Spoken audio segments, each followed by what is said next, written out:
আসসালামু আলাইকুম student, online ক্লাসে তোমাদেরকে স্বাগতম।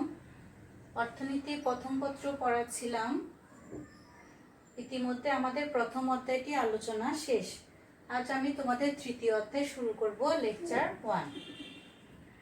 তৃতীয় অধ্যায়ে আমরা পড়ব উৎপাদন সম্পর্কে। তাহলে উৎপাদন বা প্রোডাকশন কি? প্রকৃতি প্রদত্ত বস্তুর রূপ ও অবস্থার পরিবর্তন বা স্থানান্তরের মাধ্যমে নতুন উপযোগ সৃষ্টি করাকে বলছি আমরা উৎপাদন। তাহলে যে বস্তুটা প্রকৃতি প্রদত্ত, যেমন একটি গাছ থেকে আমরা কাঠ পাই, সেই কাঠটা যদি আমি রূপ পরিবর্তন করে চেয়ারে পরিণত করি তাহলে সেটি সবার বসার কাজে ব্যবহৃত হতে পারে। তাহলে আমি একটা নতুন উপযোগ সৃষ্টি করলাম। তাহলে চেয়ার সৃষ্টিকে বলছি আমরা উৎপাদন। বা বিভিন্ন স্থানান্তর, আমি যদি গ্রামের শাকসবজি শহরে বিক্রির জন্য নিয়ে যাই সেটাও হচ্ছে এক ধরনের উপযোগ বৃদ্ধি করা। তাহলে এগুলোকে আমি বলছি উৎপাদন। তাহলে যে কোনো বস্তু যেটা আমরা প্রকৃতি প্রদত্ত এবং পরবর্তীতে রূপ পরিবর্তন করে মানুষের উপযোগ বৃদ্ধির জন্য, উপযোগ সৃষ্টির জন্য ব্যবহৃত হবে, সেটাকে আমরা বলছি উৎপাদন। উৎপাদনের উপকরণ, তাহলে যে উৎপাদন করতে যে দ্রব্য সামগ্রী লাগে সেগুলো হচ্ছে আমাদের উপকরণ। তাহলে উৎপাদনের উপকরণ হচ্ছে 4টি: ভূমি, শ্রম, মূলধন, সংগঠন। তাহলে ভূমি ইংলিশ ল্যান্ড, শ্রম ইংলিশ লেবার, মূলধন ইংলিশ ক্যাপিটাল, সংগঠন ইংরেজি অর্গানাইজেশন। ভূমিকে আমরা সংক্ষেপে বলবো এন দিয়ে, শ্রমকে বলবো লেবার দিয়ে, মূলধনকে বলবো কে দিয়ে, অর্গানাইজেশনকে বলবো ও দিয়ে। তাহলে ভূমিটা কি? তাহলে এমনিতে ভূমি বলতে আমরা যে সাধারণ ভাষায় বলি যে জমি, কোনো একটা জমি বা সমতল জায়গা, এটাকে ভূমি বলি, কিন্তু অর্থনীতির ভাষায় এটাকে ভূমি বলে না। অর্থনীতির ভাষায় ভূমি হচ্ছে প্রকৃতি প্রদত্ত সব কিছু, এই যে পাহাড় পর্বত নদী নালা সাগর সব, চন্দ্র সূর্য সবকিছু আমাদের ভূমির অন্তর্ভুক্ত। তাহলে প্রকৃত প্রদত্ত যেসব বস্তু মানুষের উপযোগ বৃদ্ধিতে সহায়তা করে সেগুলো হচ্ছে আমাদের ভূমি। তাহলে ভূমি হচ্ছে একেবারে আদি অক্ষয়, সৃষ্টির জন্মলগ্ন থেকে আমাদের ভূমিটা রয়ে গেছে, এর কোনো ক্ষয় নেই। অক্ষয় এবং অগ্নি শক্তি আছে, ভূমির উর্বরতা শক্তি আছে, তবে বিভিন্ন ভূমির উর্বরতা বিভিন্ন। এবং ভূমিতে যে কাজটা সেটা হচ্ছে ক্রমহ্রাসমান উৎপাদন বৃদ্ধি কার্যকর, অর্থাৎ যতই উৎপাদন করে আগের চেয়ে কম হারে উৎপাদন পাওয়া যায়। তাহলে আমরা ভূমির বৈশিষ্ট্যগুলো বই থেকে পড়ে নেব। এরপর আসো শ্রম। শ্রম হচ্ছে আমি একটা কোনো কাজ করার জন্য মানসিক বা শারীরিক কর্ম প্রচেষ্টা। ঠিক আছে, যারা ডাক্তার উকিল নার্স আছে এরা হচ্ছে উকিল আছে এরা হচ্ছে কি করে, যেমন ডাক্তাররা হচ্ছে কি করে মানসিক শ্রম দেয়, আর যারা শ্রমিক কাজ করে কামার কুমার এরা শারীরিক শ্রম দেয়। তাহলে শ্রম উভয় প্রকারই হতে পারে। তাহলে কর্মপ্রচেষ্টাকে আমরা বলছি শ্রম। তাহলে ভূমি ছিল আমাদের নিষ্ক্রিয় উপাদান। আমি যদি কোনো ভূমিতে ভূমি নিজে নিজে উৎপাদন করতে পারে না, তাহলে সেখানে যে জিনিসটা লাগে সেটা হচ্ছে শ্রম, বা যারা কাজ করে তাদেরকে শ্রমিক বলে। সেই শ্রমিকরাই ভূমিতে কাজ করে। তাহলে শ্রম হচ্ছে একটা জীবন্ত উপকরণ। শ্রমকে জমিয়ে রাখা যায় না, তুমি আজকে যদি কাজ না করো তোমার আজকের দিনটাই চলে গেল।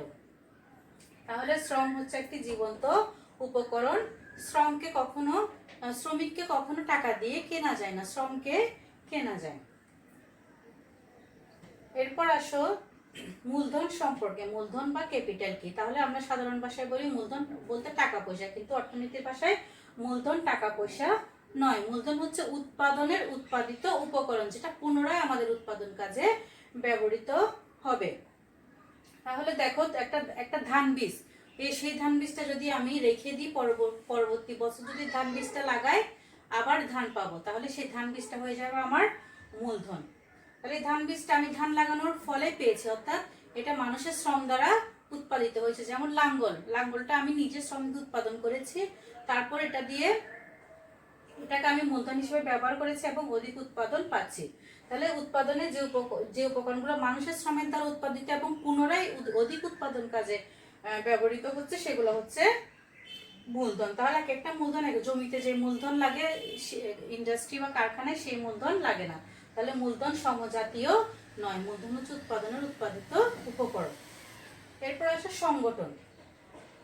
তাহলে এই যে মনে করো তুমি একটা জমিতে চাষ করতে দিলা, ভূমি গেল, শ্রমিকরা কাজ করলো, তুমি ওখানে ট্রাক্টর, লাঙ্গল, জায়দা যন্ত্রপাতি দিয়ে কাজ করবা, কিন্তু অবশ্যই ব্যবস্থাপনার জন্য বা দেখাশোনার জন্য একজন থাকতে হবে বা তোমাকে নিজেই সেটা তত্ত্বাবধান করতে হবে। এই তত্ত্বাবধানের কাজটা করে সংগঠন। তাহলে ভূমি, শ্রম এবং মূলধনকে একত্রিত করে সমন্বয়ের কাজ যে করে থাকে বা তত্ত্বাবধান বা যে পরিচালনা করে সে হচ্ছে সেটা হচ্ছে সংগঠন, এবং যে পরিচালনা করে তাকে বলে সংগঠক। তাহলে সংগঠন হচ্ছে এই তিনটাকে সমন্বয় সাধনের কাজ করে, উৎপাদনে যাবতীয় ঝুঁকি বহন করে এবং মুনাফা পেলে তারাও সেটা গ্রহণ করে। তাহলে আমরা উৎপাদনের 4টি উপকরণ নিয়ে কাজ করব। আধুনিক অর্থনীতি বিজ্ঞান প্রযুক্তি নামে আরেকটি উপকরণকে অ্যাড করেছে। মানে সেটা আমরা আপাতত বলছি না, আমরা আপাতত বলছি 4টা উপকরণ। সেটা কি কি? ভূমি, শ্রম, মূলধন এবং সংগঠন।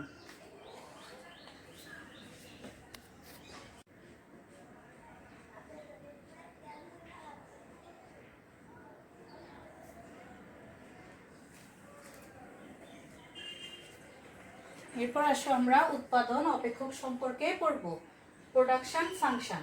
তাহলে অপেক্ষক মানে হচ্ছে একটা চলকের সাথে আরেকটা চলকের সম্পর্ক। তাহলে অর্থনীতিতে আমরা সমান চিহ্নের ডান পাশে চলক থাকে, বাম পাশে চলক থাকে। ডান পাশে যেগুলো থাকে এগুলো হচ্ছে স্বাধীন চলক, বাম পাশে যেগুলো থাকে সেগুলো হচ্ছে অধীন চলক। তার মানে স্বাধীন চলকের মানের উপর অধীন চলকের মান নির্ভর করে। উৎপাদন করতে আমার উপকরণ লাগে ভূমি, শ্রম, মূলধন এবং সংগঠন। তাহলে এই যতক্ষণ আমি এই উপকরণগুলো না দিব ততক্ষণ পর্যন্ত আমি উৎপাদন পাচ্ছি না। তাহলে উৎপাদনগুলো উপকরণের উপর নির্ভরশীল। এই উপকরণের সাথে উৎপাদনের কারিগরি সম্পর্ককে আমি একটি অপেক্ষক দিয়ে প্রকাশ করেছি বা একটা ফাংশন দিয়ে প্রকাশ করেছি, এবং সেটার নামই হচ্ছে উৎপাদন অপেক্ষক। তাহলে Q equal to function of land, labour, capital, organisation. যেহেতু আমাদের আলোচনার পরিধি আমরা 2টি অক্ষের মাধ্যমে করব, সেহেতু 2টি উপকরণকে আমরা নিয়েছি। যেহেতু ভূমি উৎপাদন একটি স্থির উপাদান, এটাকে স্থির রেখেছি, এবং সংগঠন তো খালি চোখে দেখা যায় না, এটাকেও মোটামুটি স্থির রেখেছি। তাহলে মোটামুটি আমি এই 2টি উপকরণ নিয়ে কাজ করব, শ্রম এবং মূলধন নিয়ে। তাহলে আমাদের উৎপাদন অপেক্ষকটি দাঁড়ালো Q equal to function of L K. উৎপাদন অপেক্ষক আমাদের হচ্ছে 2 প্রকার, একটি হচ্ছে স্বল্পকালীন উৎপাদন অপেক্ষক আর একটা হচ্ছে দীর্ঘকালীন উৎপাদন অপেক্ষক। তাহলে আমাদের কাল 2টা চলে আসলো না, একটা হচ্ছে স্বল্পকাল আর একটা হচ্ছে দীর্ঘকাল। তাহলে স্বল্পকাল মানে বোঝাচ্ছে 6 মাস বা 1 বছরের মধ্যে যে সময়কাল, যে সময়ে তুমি উৎপাদনের সব উপকরণ পরিবর্তন করতে পারবে না, মানে স্থির উপকরণগুলো পরিবর্তন করতে পারবে না, শুধুমাত্র পরিবর্তনীয় উপকরণ বাড়িয়ে কমিয়ে উৎপাদন করতে পারো। তাহলে তাহলে আমরা 2টা শব্দ পেলাম, একটা হচ্ছে স্থির উপাদান আর একটা হচ্ছে পরিবর্তনীয় উপাদান। যেমন স্থির উপাদান, যেমন তুমি যদি কোনো এক জায়গায় কারখানা স্থাপন করো, তুমি চাইলে সে ভূমিটা সরিয়ে আরেক জায়গায় নিতে পারবে না, বা চাইলে এটা সঙ্গে সঙ্গে 1 বছরের মধ্যে স্থানান্তর করতে পারবে না। তাহলে ভূমি তোমার পরিবর্তন সাথে সাথে সম্ভব নয়, তখন স্থির উপকরণ একটা রয়ে গেল। বা অনেক সময় মূলধনটা, যন্ত্রপাতিটা পরিবর্তন করা সম্ভব হয় না। তাহলে স্বল্পকালীন উৎপাদন অপেক্ষক হচ্ছে সেই উৎপাদন অপেক্ষক যে উৎপাদন অপেক্ষকে স্থির এবং পরিবর্তনীয় 2 ধরনের উপকরণই থাকে। তবে স্থির উপকরণকে পরিবর্তন করা যায় না, শুধুমাত্র পরিবর্তনীয় উপকরণ বাড়িয়ে কমিয়ে আমি উৎপাদনকে পরিবর্তন করতে পারি। এই যে দেখো Q equal to function of L K, K এর উপর বার দেওয়া মানে এটা হচ্ছে স্থির। তোমরা অনেক সময় বারও দিতে পারে, অনেক সময় তোমরা এমসিকিউতে দেখবা এভাবেও একটা চিহ্ন দিচ্ছে টুপির মতো। হ্যাঁ, তাহলে এখানে বার দেওয়া বা টুপি দেওয়া মানে এটাকে স্থির বোঝাচ্ছে। তাহলে স্বল্পকালীন উৎপাদন অপেক্ষকে স্থির উপকরণ থাকে, যেমন এখানে কে স্থির, এখানে এল স্থির, এখানে ভূমি, তারপরে মূলধন, অর্গানাইজেশন, এগুলো স্থির। তাহলে যেটার উপর বার থাকবে না সেটা হচ্ছে পরিবর্তনশীল। তাহলে যে উৎপাদন অপেক্ষকে স্বল্পকালীন স্বল্পকালীন উৎপাদন অপেক্ষক হচ্ছে স্বল্পকালে যদি স্থির এবং পরিবর্তনীয় 2 ধরনের উপকরণই থাকে এবং শুধুমাত্র পরিবর্তনীয় উপকরণ পরিবর্তন করা যায়, সেটা হচ্ছে স্বল্পকালীন। দীর্ঘকালে সব উপকরণ পরিবর্তনশীল, অর্থাৎ কোনো উপকরণ স্থির নেই। এখানে দেখো আমি কোনো বার দিই নাই, তাহলে এখানে শ্রম পরিবর্তন করা যাবে, মূলধনও পরিবর্তন করা যাবে। 4টা উপকরণে পরিবর্তন করে, যদি তোমাদের এমসিকিউতে 4টা উপকরণ একসাথে দেয় এভাবে আসতে পারে। যেটা 4টা উপকরণ দিয়ে দেখালাম। তাহলে দীর্ঘকালে তুমি চাইলে সেই ভূমিতে উৎপাদন না করে অন্য কোনো ভূমিতে গিয়ে উৎপাদন করতে পারবে।